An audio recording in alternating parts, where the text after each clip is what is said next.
जय हिंद, नमस्कार साथियों। स्वागत है आपका YouTube के चैनल भाषा गणित में। आज हम बहुपद का अगला टॉपिक बहुपद के गुणनखंड और उसके शून्यांकों के बीच संबंध बताएंगे। तो चलते हैं। सबसे पहले द्विघाती बहुपद का व्यंजक कैसे निकाला जाता है। तो द्विघाती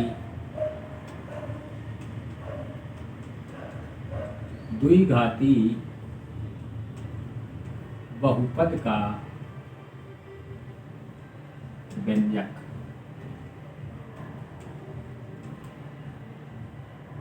द्विघाती बहुपद का व्यंजक होता है एक्स स्क्वायर माइनस का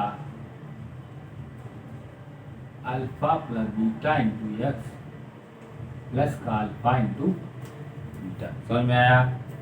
यहाँ पर अल्फा प्लस बीटा क्या होता है? अल्फा प्लस बीटा बराबर होता है शून्यांकों का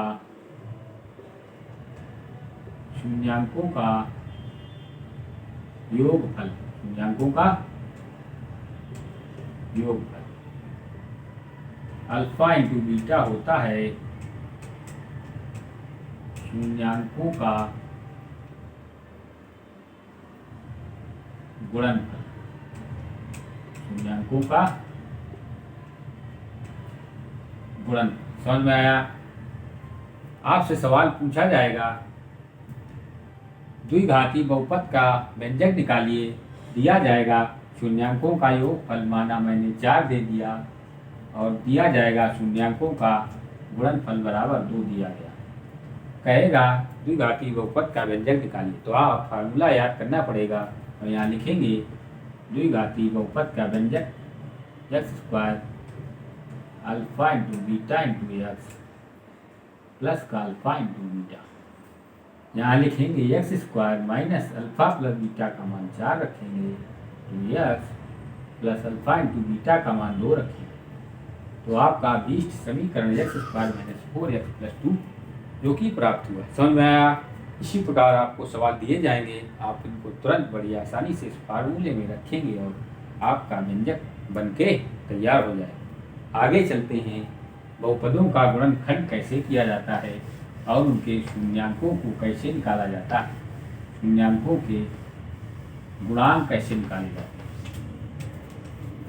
तो पहला सवाल है 6x स्क्वायर माइनस का 7x माइनस का 3। इसके कह रहा है गुणनखंड कीजिए। क्या कीजिए?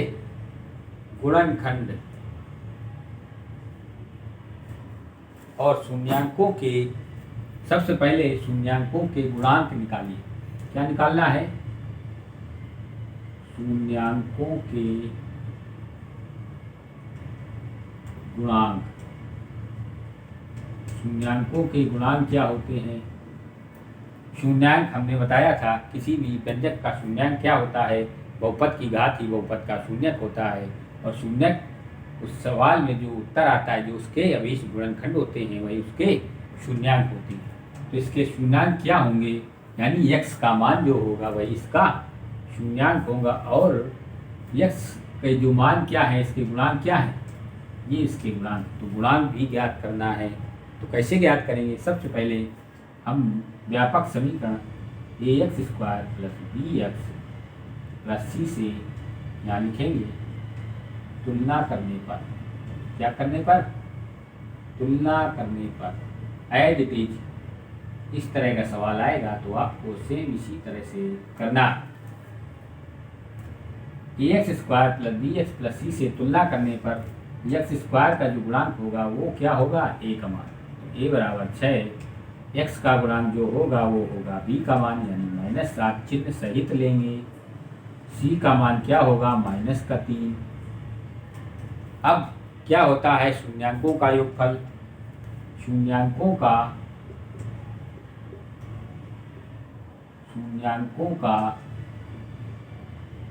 योगफल बराबर होता है माइनस का b बटे, माइनस के सामने माइनस लगाएंगे, b का मान -7, a का मान कितना? 6। तो प्लस का 7/6। समझ में आया। इसी प्रकार शून्यांकों का गुणनफल क्या होता है? शून्यांकों का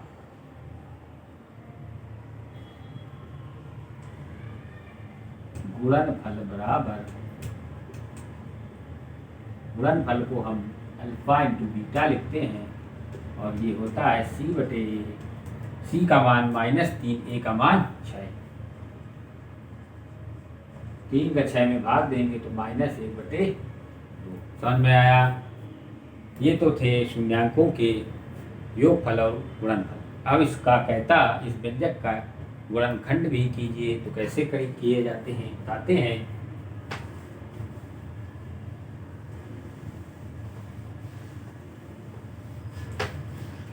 गुणनखंड भी करना है। सबसे पहले गुणनखंड करने से पहले व्यंजक का पहले हम देखते हैं क्या अचर पद। अचर पद 3 है, यहाँ 3 लिखेंगे। फिर x² का गुणांक क्या है? 6 है, तो यहाँ पर 6 लिखेंगे। फिर दोनों का आपस में जोड़ घटा कर देखेंगे कि बीच वाला पद आया क्या। 6 में 3 जोड़ा 9 आया, नहीं आया। 6 में 3 घटाया, नहीं आया। फिर क्या करेंगे? इसके और गुणनखंड करेंगे, यानी 3 गुणते 2, 3 दूनी 6 हुआ। ये 3 पहले वाला ही है, इसको ऐसे ही लिख लेंगे। फिर क्या करेंगे? 3 का 9 गुणा 2, 9 में 2 घटा दिया जाएगा तो कितना आएगा? 7 आएगा। फिर क्या करेंगे? 6x² माइनस के सामने माइनस, 9 में 2 घटाया 7 आया। ये वाला x लिखा, ये माइनस लगाया और ये 3 लिखा। समझ में आया? 6x² माइनस का यहाँ से गुणा करेंगे और x का यहाँ से 9x, ये प्लस हो जाएगा और ये 2x -3। यहाँ देखेंगे क्या कॉमन है, तो 2x कॉमन है।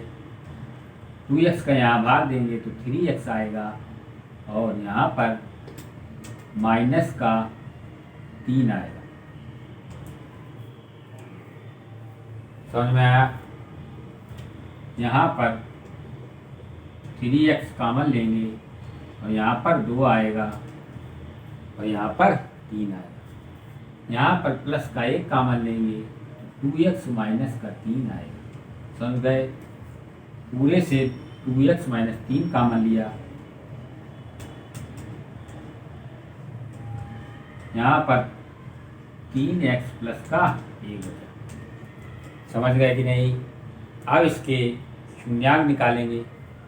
किसी भी बहुपद का यदि गुणनखंड हम करते हैं तो जो आता है उसको हम 0 के बराबर लिख सकते हैं। क्यों लिख सकते हैं? क्योंकि ये इसका यदि गुणनखंड होगा तो इसमें जैसे कि हमने इसको लिखा 2x - 3 बराबर 0 और x बराबर यहाँ से कितना आएगा? 3/2। यानी कि x का हम यदि 3/2 मान इस समीकरण में रख दें तो इस समीकरण का मान 0 हो जाएगा। समझ गए? इसलिए मैंने इसको 2x - 3 बराबर 0, यानी कि इसको हम 0 के बराबर लिख सकते हैं। क्यों लिख सकते हैं? क्योंकि x का मान यदि हम 3/2 रखेंगे तो इसका मान भी 0 आएगा। इसी प्रकार हम 3x प्लस 1 को भी 0 के बराबर लिखेंगे। क्यों लिखेंगे? क्योंकि ये इस समीकरण का गुणनखंड है और ये 0 के बराबर ही आएगा। यहाँ पर 1 उधर ले जाएंगे तो -1 आएगा। x बराबर -1/3 आएगा। समझ में आया? आया कि नहीं आया? यहाँ से भी शून्यांकों के योगफल और गुणनफल ज्ञात कर सकते हैं। कैसे? इसको हम मानेंगे अल्फा बराबर 3/2 और बीटा बराबर -1/3। समझ गए? अब हमने अभी बताया था शून्यांकों का योगफल क्या होता है? Alpha plus beta. तो अल्फा प्लस बीटा बराबर माइनस का b/a होता है ना। तो अल्फा प्लस बीटा का मान कितना? अल्फा का मान 3/2 प्लस का बीटा का मान माइनस का 1/3। इसको हल करेंगे 3/2 माइनस का 1/3 हो जाएगा। एलसीएम लेंगे, इधर इसका गुणा करेंगे 9 माइनस का 2/6 आएगा। तो कितना आ जाएगा? 7/6। 7/6 क्या आया? -b/a का मान, -b/a का मान आया था ना 7/6। समझ गए? -b/a का मान कितना आया था? 7/6। इसी प्रकार अल्फा इंटू बीटा निकालेंगे, तो अल्फा इंटू बीटा निकालेंगे तो कितना आएगा?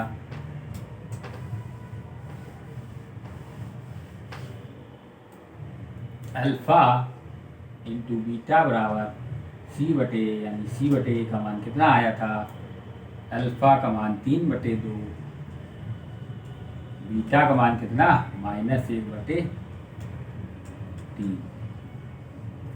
3 से 3 कट गया तो कितना आया? -1/2, यानी c/a का मान यही तो आया था पिछली बार। अभी जो मैंने लगाया था ना शून्यांकों का योगफल और गुणनफल, -b/a और c/a का मान कितना आया था? 7/6 और -1/2। समझ में आया? यानी कि शून्यांकों के योगफल और गुणनफल हमने गुणनखंड के द्वारा भी ज्ञात किए और व्यापक समीकरण के द्वारा भी आपको बताया। वही कह रहा था शून्यांकों के गुणांक और शून्यांक में संबंध बताइए। समझ में आया? तो इससे संबंधित जो भी सवाल होंगे अगली क्लास में बताया जाएगा। आपको आशा करता हूँ पूरी तरह से समझ में आया होगा। तो आज के लिए इतना ही। धन्यवाद।